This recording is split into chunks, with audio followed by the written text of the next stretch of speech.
मुफ्त राशन देकर, मुफ्त भोजन देकर रिश्वत दे रहे हैं वोटर्स को।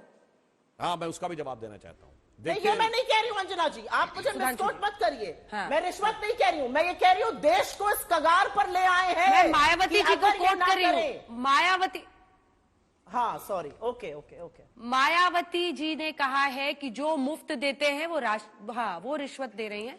ये मायावती जी ने कहा है। मलूक जी की तरफ से ये सवाल पूछ रही हूं। हाँ जी, मैं जवाब दूं? जी देखिए, मुझे देना, मलूक जी को देना? हाँ हाँ हाँ हाँ, सुधांशु जी बोलेंगे, उसके बाद मलूक जी के पास जाऊंगी। जो आपने कहा मैं उसका रीजन बताता हूं। इस समय जो ग्लोबल सिचुएशन है अनाज की, उसमें प्रॉब्लम क्या है, कोई जाके चेक कर ले। अनाज का सबसे बड़ा एक्सपोर्टर कौन है गेहूं का? यूक्रेन वॉर में फंसा हुआ है।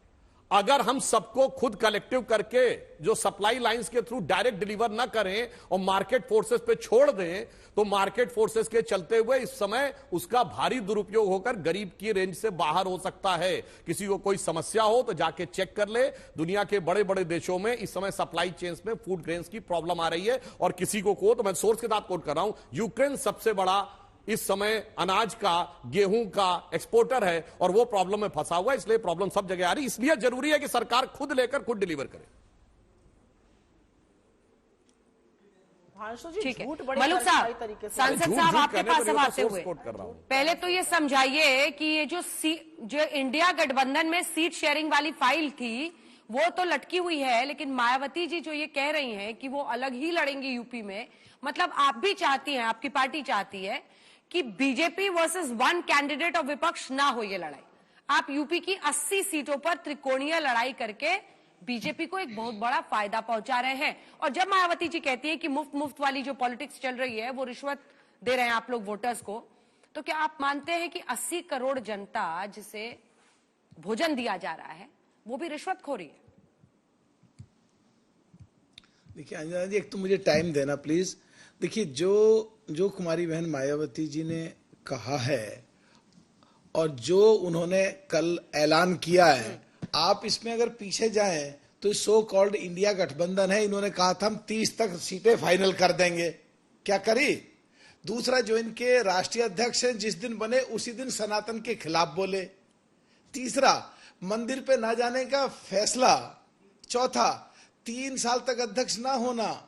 पांचवा, आधीर रंजन जी के द्वारा भरी संसद में ये कहना, राष्ट्र की पत्नी, ये सारे ये दर्शाते हैं कि इस सो कॉल्ड गठबंधन में सबसे बड़ी पार्टी कांग्रेस है और समय पर निर्णय नहीं होते, कहीं ना कहीं लीडरशिप में कमजोरी है। अगर ये वाकई चाहते कि बीएसपी गठबंधन में आए और इन्हें पता है हमारे बगैर 13.5% हमारा इंटैक्ट वोट खड़ा हुआ यूपी में, तो हमें बगैर ये यूपी कैसे जीत लेंगे? अगर ये यूपी नहीं जीत सकते तो ये देश कैसे जीत लेंगे? ताजा उदाहरण दो हैं। राजस्थान में हमारा परसेंटेज इनके साथ जोड़ लिया जाए तो बीजेपी आती ही नहीं। मध्य प्रदेश में हमारा और एसपी का अगर जोड़ लिया जाता तो बीजेपी आती ही नहीं। तो क्या बीजेपी को जानबूझ करके कांग्रेस राजस्थान में लेके आई? क्या बीजेपी को जानबूझ करके कांग्रेस मध्य प्रदेश में लेके आई? और जो जहां तक बात है, हमने बात रखी थी जो ये हमारे विधायक हर प्रदेश में, 4 में राजस्थान में, मध्य प्रदेश में, उत्तराखंड में, छत्तीसगढ़ में तोड़ के ले गए, डाका डाल के ले गए, उनकी माफी मांग लें। और जहां पे प्रधानमंत्री की बात है, एक दलित चेहरा सबसे बड़ा, जहां पे कांग्रेस वालों ने अंबेडकर बाबा को कभी जीतने नहीं दिया, उसके ही खिलाफ उनके पीए को खड़ा करके हरवा दिया, वहां आज कुमारी बहन मायावती जी हम जैसे लोगों को उठा करके एमपी बना दे रही हैं। सर मैं खत्म कर रहा हूँ, अंजलि खत्म कर रहा हूँ। तो क्या अगर ये कैंडिडेट अखिलेश बाबू तो कह रहे हैं बना देते तो कि मायावती जी को पीएम बनाने का वो सपना देख रहे थे, वो सपना उन्होंने ही तोड़ा है। हाँ। मेरी बात तो सुनो सर, प्लीज खत्म करने दो। क्या दलितों की वोट और मुस्लिमों की वोट, जो दोनों चीजों को कांग्रेस लेके चलती है, उन्होंने क्या कहा? एक तो ये बात है, उन पे क्या ये आगे लेके आए? और कल 15 तारीख से पहले अगर ये घोषणा कर देते, कुछ माफी मांग लेते, तो कल जन्मदिन पे कुछ बात ही और होती। और जहां तक बात है वो खाद्य, जो खाने के सामान बांटने की, बीजेपी को जो पूरे देश में जो राशन फ्री में बांटा जा रहा है, उसके बजाय अगर ऐसी पॉलिसीज बीजेपी बनाए जिससे गरीबों को रोजगार मिले, जो छोटे धंधे हैं उनमें तरक्की हो, जो खाने पीने की चीजें हैं, जो दही है, घी है, दूध है, उन पे, और जो दूसरे बिस्किट हैं उन पे जो जीएसटी लग रही है, जो गरीब लोग बड़ी मुश्किल से कर रहे हैं, उन पे जीएसटी कैसे हटके गरीबों को कैसे आगे बढ़ाए, जो सुप्रिया जी कह रही हैं उनकी बात को इस पर मैं सपोर्ट कर रहा हूं। तो क्या उधर सोच रहे हैं, या केवल जो बाहर से दिख रहा है चमक, जो बाहर से दिख रहा है लग्जरी चीजें ज्यादा बिक रही हैं, क्या उधर ये भी सोच रहे हैं? इसलिए गठबंधन वाली बात जो कही वो अपनी जगह है कि हम अकेले लड़ेंगे। इन सारी चीजों को देख के, जैसे आपस में पंजाब में लड़ रहे हैं, हरियाणा में लड़ रहे हैं, दिल्ली में लड़ रहे हैं, छत्तीसगढ़ में लड़ रहे हैं, पिछले दिनों मध्य प्रदेश लड़े, राजस्थान लड़े, तो जब इनका आपस में ही नहीं हो रहा है तो आगे हम कैसे जाएं? जो इनकी नीतियां हैं उनको क्या आगे सपोर्ट करके इनके साथ मिले कैसे? जहां सरकार की बात है, आप दे रहे हैं बीजेपी के हाथ में लस्सी, त्रिकोणीय लड़ाई करके वो कह रहे हैं यूपी की 80, आप दे रहे हैं बीजेपी के हाथ में लस्सी। लेकिन देखिए, उससे पहले बड़ी खबर आ रही है, पहले अपने दर्शकों को बता दें, जो हमने हेडलाइन में भी चलाई थी, और वो यही कि अखिलेश यादव कह रहे हैं कि मायावती पर उन्होंने पलटवार किया है। दरअसल बीते दिन उन्हें गिरगिट जैसा व्यवहार करने के लिए मायावती ने टोका। हम उन्हें पीएम बनाने का सपना देख रहे थे, हमने बीएसपी को सम्मान देने का काम किया, ये अखिलेश यादव कह रहे हैं। देखिए, लड़ाई इस बात से शुरू हुई जब इंडिया गठबंधन की बैठक हुई, प्रतिक्रिया ली गई, तो सबसे पहले अखिलेश यादव ने यह कहा कि अभी तो गठबंधन कर लेंगे, उसके बाद की गारंटी कौन लेगा। उस पर मायावती ने बीते दिन कहा कि वो तो गिरगिट की तरह रंग बदलते रहते हैं। मायावती पर अब अखिलेश यादव का पलटवार, आइए आपको सुना देते हैं। उन्होंने कहा है कि उन्हें तो पीएम बनाने का हम सपना देख रहे थे। सुनिए क्या कह रहे हैं। समाजवादियों ने तो सम्मान देने का काम किया है, और हमेशा सम्मान कैसे बढ़े उसका भी कभी आपने देखा होगा। मुझे तो वो समय याद है जब समाजवादियों ने संकल्प लिया था कि देश की प्रधानमंत्री उस वर्ग से हो जिन्होंने समाज के तमाम बुराइयों का सामना किया है हजारों साल। और याद कीजिए, समाजवादी पार्टी तो प्रधानमंत्री बनाने के लिए सपना देख रही थी, और उसमें काम भी किया हम लोगों ने। तो समाजवादी लोग देश के प्रधानमंत्री तक पहुंचाने के लिए, लेकिन ये जो भाषा आई है, जब मैंने ये कहा कि हम लोग सम्मान देंगे, और सम्मान देना चाहिए, क्योंकि जब पीडीए की बात हम करें, पीडीए में हमारे दलित भाई भी हैं, आदि आबादी भी है, और जब आदि आबादी को सम्मान की बात कहें तो वो इस तरह रंग बदलने की बात कह रही हैं। वो इसलिए कह रही होंगी, शायद उन पर दबाव कहीं से है, दबाव की वजह से ऐसी बात कह रही है।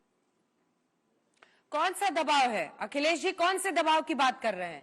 यानी आप लोग भी यही कहने की कोशिश कर रहे हैं कि अखिलेश यादव, आशुतोष जी, कि बीजेपी के इशारे पर मायावती जी काम कर रही हैं, यही कहने का अर्थ है ना उनका, कि किसी दबाव में वो ऐसा मुझे गिरगिट कह रही हैं। जी अंजना जी, देखिए अंजना जी, बात तो सच है कि 2019 में हम लोगों ने सारी चीजें छोड़ के एक बड़े गठबंधन के लिए एक मायावती जी के साथ में आए थे। और अभी कुछ दिन पहले भी जब ये बात बार बार आ रही थी कि बहन कुमारी मायावती इंडिया गठबंधन में आएंगी, और ये कहीं से मीडिया में लीक किया गया कि सूत्रों से बताया गया कि समाजवादी पार्टी इसका विरोध कर रही है, तब भी हमने खंडन किया कि ऐसे कोई सूत्र नहीं है, और वो बड़ी नेता हैं देश की, उनका सम्मान करना चाहिए। ये उनका आने का फैसला इंडिया गठबंधन में निजी फैसला है, हमने कभी विरोध नहीं किया, और हम चाहते थे कि एक बड़ी शक्ति बहुजनों की इस देश में आए, और इस देश की सबसे बड़ी गद्दी पर एक बहुजन जो है मुख्यमंत्री, प्रधानमंत्री बने। लेकिन क्या ऐसा हो जाता है कि जब 2014 में आप अकेले लड़ी थी, आपके पास 0 सीटें थी, और समाजवादी पार्टी के साथ आने के बाद आपकी सीटें बढ़ के 10 हो गई। आज मलूक नागर साहब बैठे हुए हैं, उसमें समाजवादी वोट भी है, उसमें बीएसपी का भी वोट भी है। तो इसमें हमें क्या समझ में आया कि ठीक 2 महीने बाद, 3 महीने बाद वो नाराज होकर उन्होंने गठबंधन तोड़ दिया। हमसे तो पूछा भी नहीं क्या बात होगी, और उस दिन से लेकर आज तक समाजवादी पार्टी के किसी भी एक व्यक्ति ने बहन जी के खिलाफ ना या कभी कुछ बोला है, ना कोई गलत शब्द उतारे हैं। और आज भी हम कहते हैं कि आप किसके दबाव में बोल रही हैं, आप किसके दबाव में नहीं बोल रही हैं, हम आपका उतना ही सम्मान करते हैं, और हम चाहते हैं कि बहुजन की ताकत इस देश की सबसे ऊंची गद्दी पे पहुंचे, और समाजवादी पार्टी इसके लिए प्रयासरत रहेगी अपनी आखिरी समय तक। ठीक है, सुधांशु जी जवाब दीजिए, आप लोगों का दबाव है क्या? अखिलेश यादव कह रहे हैं किसी दबाव में वो गिरगिट कह रही हैं अखिलेश जी। देखिए, किसका दबाव जो है आप लोगों बात का? मायावती जी ने कह कही, रहे हैं कि मायावती को तो पीएम बनाने का सपना है उनका। देखिए, जो बात मायावती जी ने कही वो तो आंशिक रूप से दिख गई। अखिलेश जी कह रहे हम तो उनको पीएम बनाना चाहते थे। कौन सा लोकसभा चुनाव था इसमें पीएम का कैंडिडेट उन्होंने घोषित किया था? अगर सपना देख रहे थे तो सपने में तो आपको भगवान भी दिख गए थे 2017 में। आपके सपने पे क्या यकीन किया जाए? और ये कह रहे हैं कि ये पीएम बनाने की बात कर रहे थे। याद करिए, हमने सीएम बनाया था। कब? जब आप मायावती जी को लोकसभा नहीं पर लोकसभा भेजने की व्यवस्था कर दिए थे, जून 1995। और ये मायावती जी का कोर्ट में दिया गया हलफनामा है कि उनका वर्ड है, मेरा नहीं, समाजवादी पार्टी के गुंडे मेरी जान लेना चाहते थे। हमने एक नहीं 3 बार बनाया था। और बहुजन समाज के साथ और आप लोगों के विधायक जातिवाचक शब्दों के साथ शेड्यूल कास्ट के विधायकों को पकड़ पकड़ के ले जा रहे थे। बाकायदा स्टेटमेंट में दिया गया है। एससी का रिजर्वेशन इन प्रमोशन आपकी सरकार में समाप्त हुआ।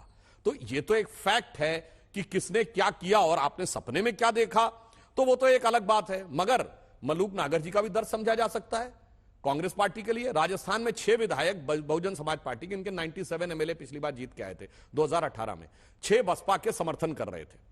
साहब, एक कहावत होती है, हाथी को बांधना आसान है, खिलाना मुश्किल है। मगर सोचिए खाना कितना मुश्किल है। ये आधा दर्जन हाथी खा गए। वो लोग बेचारे कहते रहे हम तो बिना शर्त समर्थन दे रहे हैं, हमारी पार्टी क्यों गड़प कर ली? तो भैया, एक तरफ वो बैठे हैं जिन्होंने की उनको पर लोकसभा में बैठाने की व्यवस्था की थी, एक तरफ वो बैठे हैं जो पार्टी पूरी गड़प कर जा रहे थे। तो मुझे लगता है कि बसपा को यह लग रहा होगा किसको लाऊं जवाबे सनम में, कोई नजरों में जचता नहीं है। इस कदर धोखे खाए हैं हमने, अब तो होता भरोसा नहीं। अब तो होता भरोसा नहीं है। सुप्रिया जी, ठीक है, एक बार सुप्रिया जी बोल ले, फिर आ रही हूं। मलुक जी, आशुतोष जी थोड़ा सा रुक जाइए। एक बार सुप्रिया जी का रिएक्शन आ जाए, उसके बाद से आप लोगों के पास।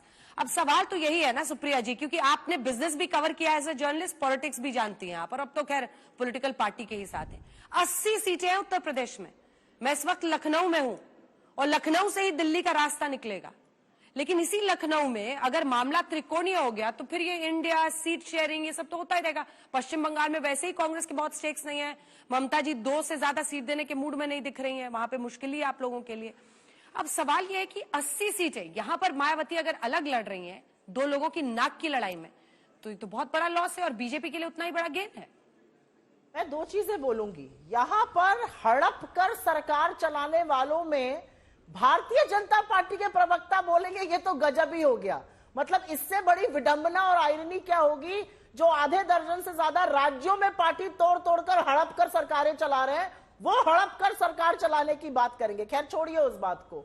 जहां तक बहन मायावती जी की बात है, मुझे लगता है कि हम सब उनका सम्मान करते हैं और आशा थी कि वो इस गठबंधन का हिस्सा बनेंगी। आशा थी कि वो समझेंगी कि इस समय लड़ाई क्या है। ये लड़ाई संविधान की है, ये बाबा साहेब के संविधान की है। ये लड़ाई शोषित, वंचित, दलितों, आदिवासियों, पिछड़े वर्ग की लड़ाई है, जिनको दरकिनार किया हुआ है भारतीय जनता पार्टी ने। वो समझेंगी कि जब महामहिम राष्ट्रपति जी को नहीं बुलाया जाता है बड़े बड़े फंक्शन में, तो यह अवमानना है उस समाज की। लेकिन मायावती जी ने क्यों ऐसा डिसीजन लिया, ये वो ही बता सकती हैं। हम सब उनका सम्मान करते हैं और मेरा अपना मानना यह है कि आज की जरूरत है एक साथ खड़े होकर मजबूती से, मुस्तैदी से उन ताकतों से लड़ना जो संविधान पर लगातार हमला कर रही है। मैं एक छोटी सी बात कहकर आप आगे जा सकती हैं। राहुल गांधी जी ने जो भारत जोड़ो न्याय यात्रा शुरू करी, वो कहीं से भी कर सकते थे, लेकिन उन्होंने मणिपुर से शुरू करी। वो पिछले 6 महीने में 2 बार मणिपुर हुआ है। मणिपुर 8 महीने से जल रहा है। वहां की बेटियां, वहां की औरतें, वहां की माएं आंसू से रोती हैं और पूछती हैं कहां है इस देश का प्रधानमंत्री? क्या उनको हमारी फिक्र नहीं है? क्या वो आना नहीं चाहते? क्या हम इस देश का हिस्सा नहीं है? आज राम राज्य की परिकल्पना पर मोदी जी चर्चा कर रहे थे। क्या है राम राज्य? कि एक प्रदेश को आप उसके हाल पर छोड़ दीजिए, एक ऐसे मुख्यमंत्री पर छोड़ दीजिए जिससे जनता का विश्वास उठ चुका है। 8000 के 2-2 प्लेन है मोदी जी के पास, लेकिन एक बार मौका नहीं मिला कि 8 महीने में एक बार मणिपुर चले जाए। 10 साल प्रधानमंत्री रह चुके मोदी जी। 80 से ज्यादा प्रेस कॉन्फ्रेंस राहुल गांधी जी ने इस दौरान में कर दी, मोदी जी ने एक नहीं करी, क्योंकि आप लोगों के सवालों से डरते हैं जो सवाल पूछे ही नहीं जा रहे हैं। असलियत ये है रामराज और इसकी परिकल्पना होनी चाहिए। सुधांशु जी देखिए, जवाब दे दीजिए, फिर मलूक जी के पास मुझे पूरी उम्मीद थी कि सुप्रिया जी यही बोलेंगी। सनाब, हम गैरों की बात नहीं अपनों की बात कर रहे हैं। वो तो आपको बिना शर्त समर्थन दिए थे, इसलिए गड़प की बात कह रहे हैं। अरे जो आपको बिना शर्त समर्थन दे रहा उसको काहे खा गए भाई? चलिए दुश्मन अलग बात है, दुश्मन न करे दोस्त ने वो काम किया है। अब मैं दूसरी बात कहता हूं, मणिपुर के साथ बिल्कुल कष्ट की बात है। आज 8 महीने हो गए मणिपुर की घटना को। मणिपुर के साथ यह न्याय है कि कांग्रेस पार्टी ने आज तक एक भी नोटिस मणिपुर सरकार के खिलाफ नहीं दिया है। ये आपकी दलील है अब दूसरी मणिपुर न जाने के लिए। पूरी बात सुनिए, शर्म कीजिए। मगर शर्म की बात यह है, आपने मेरे टर्म पे बोलिए साहब, और शर्म की बात यह है कि केंद्र सरकार के खिलाफ नोटिस दिया। क्योंकि और फिर और शर्म की बात यह थी कि पिछले लोकसभा में उन्होंने कहा कि नियम 267 के तहत होगी, यानी सारे सुप्रिया जी किसी ने आपके बीच में नहीं बोला होगा। सुप्रिया जी आपके बीच में किसी ने नहीं बोला, उनको पूरा करने दीजिए। बोलेंगे तो दर्शकों के साथ बेटर रहेगा। और अच्छा देखिए, मैं कह रहा हूं मगर केंद्र सरकार के खिलाफ नोटिस दिया और कहा 267 के तहत, यानी बगैर काम रोके। चलिए अपनी बात पे टिके नहीं, जब दिल्ली का बिल आया तो छोड़ दिया, मणिपुर का मुद्दा का नहीं, अब हम डिस्कशन के लिए तैयार हैं। चलिए उसके बाद कहा कि मंत्री नहीं प्रधानमंत्री का बयान चाहिए, अविश्वास प्रस्ताव दिया, जाके कोई भी चेक कर ले, विपक्ष ने 5% से अधिक मणिपुर पे नहीं बोला और कहा था कि प्रधानमंत्री जवाब दें। जब प्रधानमंत्री जवाब देने के लिए खड़े हुए तो छोड़ के चले गए। यह दर्शाता है कि मणिपुर पर खालिस सियासत है। और वैसे किसके जमाने में मणिपुर में आफ्सा लगा रहता था, 10-10 साल ब्लॉकेट रहता था, वो सारी बातें सबको पता है। यह सिर्फ सियासत है कि दिल्ली में हल्ला करना है, मणिपुर सरकार के खिलाफ एक नोटिस नहीं देना है। 8 महीने में 1 मिनट का टाइम नहीं है इस देश के प्रधानमंत्री के पास मणिपुर जाने के लिए। शर्म आनी चाहिए आपको कोई दलील देते हुए। यहां पर स्वीकारना चाहिए कि आपसे गलती हुई है, गुनाह हुआ है, पाप हुआ है आपसे।